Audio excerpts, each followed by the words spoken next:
What's up guys, Joey here of YugaTech, and this is the Xiaomi Mi 9 SE. It's a toned down version of the Mi 9 that sports a smaller display and a Snapdragon 712 instead of a Snapdragon 855. First, let's check out what we get inside the box. First up, you get a smaller box with a Type-C to 3.5mm headphone jack dongle. Then you have your user manual and warranty card. You also get a free case and a SIM ejector tool. Then below you have the unit itself and a Type-C to Type-A cable and fast charger, which was so hard to remove from the box. Anyway, moving on, the Mi 9 SE, like I said earlier, has a smaller display compared to the Mi 9. It has a 5.97-inch Super AMOLED screen with a resolution of 2340 by 1080, and it's protected by Corning Gorilla Glass 5, which is great because we do get an in-display fingerprint scanner. It has slim bezels all around, and we get a small dewdrop notch that holds the 20-megapixel front camera.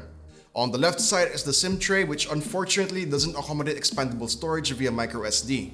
But the unit we have here has 6 gigs of RAM and 64 gigs of storage, so I guess this should be enough, but if not, there's also a 128GB option. Moving on to the right side, we have the volume and power buttons. They're both clicky, and because of the phone's overall size, easy to reach.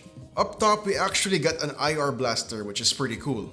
And down below, we have the loudspeaker, microphone, and Type-C port.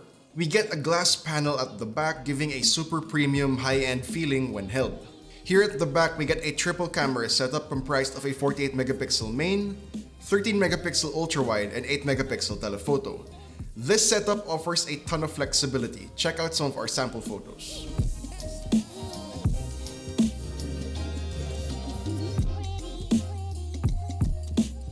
Now again, the Mi 9 SE runs on a Snapdragon 712 with an Adreno 616 GPU, so expect good performance. Software-wise, we have MIUI 10 on top of Android 9 Pie. For battery, we get a 3070 mAh capacity, which seems underpowered by today's standards, but we shall see how long it lasts in our full review. Charging should be fairly quick though, as we get 18 watts fast charge. Now the Mi 9 SE is priced at 15,990 pesos and will be available on Lazada starting May 18. So I'm curious, what do you guys think about the Xiaomi Mi 9 SE? Would you buy this over the regular Mi 9? Let me know in the comments down below, and if you enjoyed this video, please do drop a like, subscribe to our channel for more content, hit that bell icon so you don't miss any future uploads, and be sure to visit YugaTech.com for the latest tech news and reviews. This has been Joey, this has been our quick hands-on of the Xiaomi Mi 9 SE, and I'll see you in the next one.